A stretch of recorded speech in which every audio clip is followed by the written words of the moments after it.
When I got married, my mother-in-law had sneered, "I just don't understand why you're still working." Her disdain was unmistakable. A woman's place is at home with her children. Gary, my husband, never once stood up for me. He'd brush off their cruel comments, telling me to ignore them, but their words were like relentless needles, slowly eroding my confidence.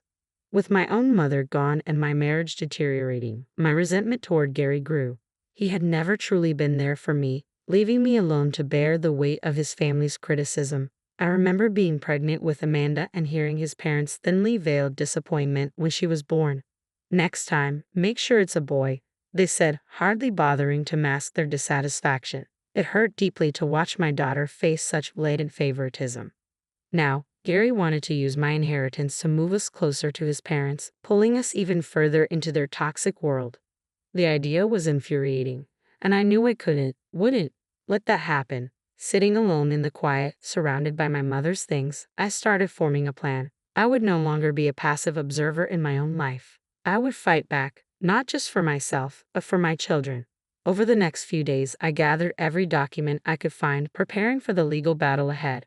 My lawyer, a sharp-witted woman named Ms. Kathleen, reassured me. "We have a strong case, Denise," she said confidently. The battle lines were drawn. For the sake of my dignity and my children's future, I would stand my ground. Then one evening, while sorting through my mother's belongings, I discovered an old, dusty envelope tucked away in a drawer. Inside was a treasure trove of stock certificates and property deeds, revealing the fortune she had quietly amassed.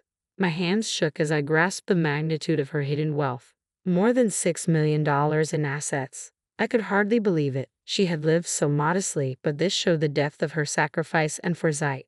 There was a note in her careful handwriting. "Denise, I saved this for a rainy day. I hope it gives you and the kids a better life. Use it wisely." Tears filled my eyes as I felt her love and protection, like a comforting embrace from beyond. The next day, determined to confront Gary, I found him in the living room, flipping idly through a magazine. "Gary, we need to talk," I said, my voice steady. He glanced up, irritation flickering in his eyes. "What is it now, Denise?" This time, I was ready. This time, I wouldn't back down. I held up the envelope, feeling a mix of shock and gratitude as I explained, "I found something my mother left behind. Turns out, she left me stocks and properties worth $6 million. Gary's eyes widened, a flash of greed and shock evident on his face. $6 million? That's incredible," he exclaimed, his tone unnervingly eager. I met his gaze, resolute. "Don't get any ideas, Gary. This money is mine," I said firmly, disgusted by his reaction. This inheritance was a testament to my mother's love and foresight, a gift intended to provide a better life for me and our children. "You won't see a cent of it," I added, watching as his expression darkened. "You can't just keep it all to yourself, Denise. We're married. What's yours is mine," he snapped, his frustration evident. Anger surged within me. "Is that all you care about, Gary? You don't see me or the kids. You only see dollar signs," I accused, realizing how much he had changed. Gary abruptly stood, his face red with fury. "You're being selfish, Denise. I'm thinking about our family's future," he argued. "What family, Gary? The one you're willing to sell off for your own gain?" I shot back. He took a step toward me, fists clenched. "You'll regret this, Denise. I'll make sure of it," he threatened. But I didn't flinch. "Bring it on, Gary. I'm not afraid of you anymore." With that, he stormed out, leaving me to collect my thoughts. I knew this was only the beginning of a bitter struggle, but I was ready to fight for my children, for my mother's legacy, and for myself. The following week was a blur of legal consultations and tense silences at home. Gary's shock had turned to a cold, calculated aggression, like a caged animal, desperate and dangerous. Then one evening, after the kids were asleep, he cornered me in the kitchen, his gaze wild and menacing. "You think you're clever, Denise? Hiding that money from me?" he sneered. My heart pounded, but I held my ground. "It's not about being clever, Gary. It's about doing what's right. That money is for me and the kids, not for your selfish fantasies." "I'm your husband. I have a right to that money," Gary snarled, slamming his fist on the countertop, making me flinch. His words dripped with venom, but I wasn't about to back down. "A right to what, Gary? To a woman who won't be bullied into giving you everything?" I shot back, meeting his furious glare. His face contorted with anger. "You'll regret this, Denise. I'll make sure you don't get a dime of that money," He spat, his voice thick with menace. But despite the fear his threats stirred, my resolve only hardened. I was determined to protect what my mother had entrusted to me. Is that a threat? I demanded, standing firm as he leaned in close, his breath reeking of bitterness. It's a promise, he hissed. I stepped past him, my heart pounding but my resolve like steel. We'll see about that. The court will decide, I said, striding away as his venomous words echoed behind me. You're going to end up with nothing, Denise. Nothing. The following day, I received a call from my lawyer. Denise, Gary has filed for divorce. He's claiming half of your inheritance, she informed me. Taking a steadying breath, I replied, let him try. I'll fight him every step of the way. Ms. Kathleen's voice was firm with reassurance. Don't worry, Denise, she said. We have a strong case. Justice will be served. That night, as I lay in bed, my thoughts turned to my children, sleeping peacefully in their rooms. This battle wasn't just for me, it was for their future. Gary had become a stranger, consumed by greed and resentment, but I was no longer the woman he thought he could intimidate. As I drifted towards sleep, I pictured the courtroom, the judge, and myself standing tall, not just for the inheritance, but for my dignity, my children's future, and the quiet strength my mother had instilled in me. The legal fight was brutal. Gary's tactic was obvious, to paint me as an uncooperative wife hoarding the family's resources. But his arguments were flimsy, rooted in desperation rather than substance. During a mediation session, in a last attempt to reach a settlement before trial, Gary sat across from me, his lawyer by his side. His gaze was cold, his demeanor bordering on arrogant. Let's be reasonable, Denise, his lawyer began smoothly. Gary is entitled to a portion of this inheritance. It's only fair. I glanced at Miss Kathleen, my resolve unwavering. Fair, I replied, my tone firm. Gary has contributed nothing to this inheritance. It was left to me by my late mother, intended solely for me and our children. Gary's claim to my inheritance wasn't just a legal fight, it was a moral one. My mother had worked tirelessly to save this, not for Gary's whims but for the future and security of her grandchildren. This inheritance wasn't just money, it was her legacy. I was prepared to defend it with everything I had. Gary leaned forward, his tone dripping with scorn. Come on, Denise, you're just being spiteful. Don't you think the kids would want their father to have a share? A surge of anger flared within me. This isn't about spite, Gary. It's about justice, I shot back, my voice sharp. You've never once considered what the kids truly need? This is about your greed. His lawyer began to interrupt, but Gary waved him off. You think you can take everything, don't you, Denise? Play the grieving daughter and the victimized wife.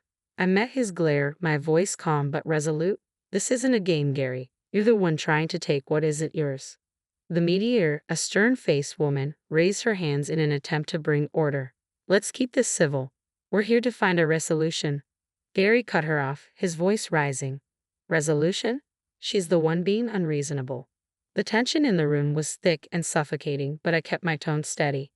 I am being reasonable, Gary. I'm protecting what my mother intended for her grandchildren. Your claims are baseless. Seeing we were at an impasse, the mediator called for a break. As we stood, Gary leaned close, his breath hot against my ear. You'll pay for this, Denise. I'll make sure of it. I walked out of the room, heart pounding but my resolve solid. His threats were empty, his case weak, and I knew the law was on my side. I was determined to see this fight through to the end. In the weeks that followed, I immersed myself in legal preparation. Miss Kathleen and I went over every detail, every document, ensuring I was ready for what lay ahead. The children stayed with my sister, shielded from the turmoil. I missed them dearly, but I knew this battle was as much for their future as it was for mine. Finally, the day of the hearing arrived. Standing in the courtroom, I felt a surge of strength, prepared to defend my mother's legacy. I braced myself, prepared to face Gary and dismantle whatever twisted story he intended to tell. This was the moment of truth, and I was ready to defend my mother's legacy and secure my children's future. I steeled myself, channeling every ounce of strength into the fight ahead.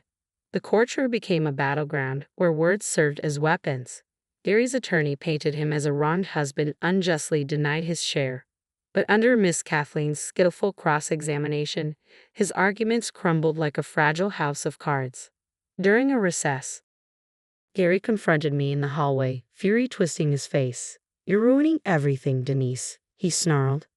Do you really think you're going to walk away with all that money? Despite the fear clawing at my insides, I held my ground.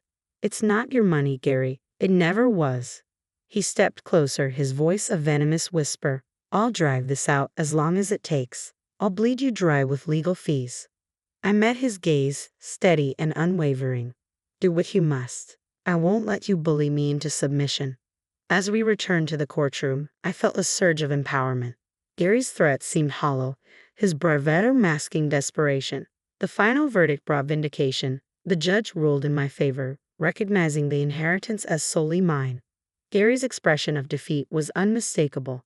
While I'd won the legal battle, it came at the cost of my marriage. The family I once knew had shattered.